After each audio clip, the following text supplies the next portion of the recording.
ഒരു ചെറിയൊരു ചിന്തയോടുകൂടിയാണ് ഞാൻ ഇന്ന് മുമ്പായി വന്നിരിക്കുന്നത്. എല്ലാവരും ഈ ക്രിസ്മസ് സീസണിൽ ക്രിസ്മസ് ആഘോഷിക്കണോ വേണ്ടായോ എന്ന പല പല ചിന്തയോടു കൂടിയാണ് നമ്മുടെ പല പണ്ഡിതന്മാർ, പല പല സ്കോളേഴ്സ്, പല പാസ്റ്റർമാരൊക്കെ ഇതിനെക്കുറിച്ച് പല പല അഭിപ്രായങ്ങൾ പറയുന്നുണ്ടായിരുന്നു.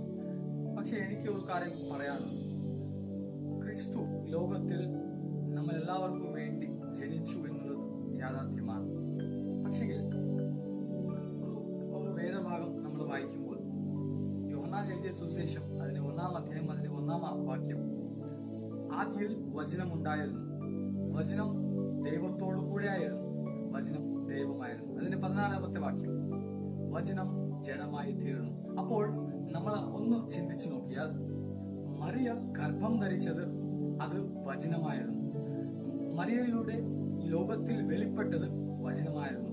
അപ്പോൾ ക്രിസ്മസിൽ നമ്മൾ മനസ്സിലാക്കേണ്ട ഒരു കാര്യം, യേശു ജനിച്ചു, പക്ഷേ അത് മറിയയിൽ കൂടെയാണ് ഈ ലോകത്തിലേക്ക് യേശു വെളിപ്പെട്ടത്. അപ്പോൾ എന്നിൽ നിന്നും നിങ്ങളിൽ നിന്നും യേശു വചനമായി ഈ ലോകത്തിൽ വെളിപ്പെട്ടാൽ അതാണ് ക്രിസ്മസ്. നിങ്ങൾ ക്രിസ്മസ് ആഘോഷിക്കാവോ വേണ്ടായോ അത് നിങ്ങളുടെ ഇഷ്ടമാണ്. പക്ഷേ വചനം നിങ്ങളിൽ കൂടെ ഈ ലോകത്തിൽ വെളിപ്പെടണം. അതാണ് ഞാൻ ആഗ്രഹിക്കുന്നത്. ഒരു ക്രിസ്തുവിൽ ഒരു സഹോദരനായിട്ട് ദൈവം നിങ്ങൾ എല്ലാവരെയും ധാരാളമായി